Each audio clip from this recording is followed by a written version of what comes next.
السلام علیکم، تاک نیوز میں خوش آمدید۔ رحیم یار خان میں کچے کے ڈاکوؤں کا بڑا حملہ، 16 پولیس اہلکار شہید۔ پنجاب کے ضلع رحیم یار خان میں کچے کے علاقے میں ڈاکوؤں نے پولیس پر حملہ کر کے 16 اہلکاروں کو شہید اور 5 کو زخمی کر دیا۔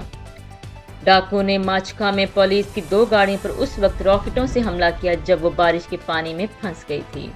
حملے کے وقت گاڑیوں میں 20 کے قریب اہلکار موجود تھے۔ حملے کے بعد ضلع بھر سے پولیس کی نفری اور ریسکیو گاڑیاں کچے کی طرف روانہ کر دی گئی، جبکہ حکام نے ضلع بھر میں ایمرجنسی نافذ کر دی۔ آئی جی پنجاب ڈاکٹر عثمان انور نے کہا کہ کچے کے علاقے میں پولیس گاڑیوں پر راکٹ لانچر سے حملہ کیا گیا، جس میں اب تک 9 پولیس اہلکاروں کی شہادت کی تصدیق ہوئی، جبکہ بیشتر اہلکاروں کے زخمی ہونے کی بھی اطلاعات ہیں۔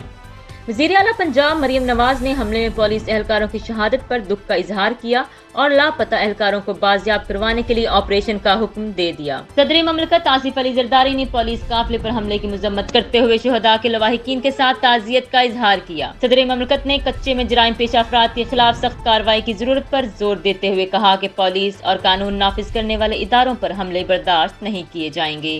مزید خبروں اور اپڈیٹس کے لیے سبسکرائب کریں ہمارا چینل اور دیکھتے رہیے تاک نیوز۔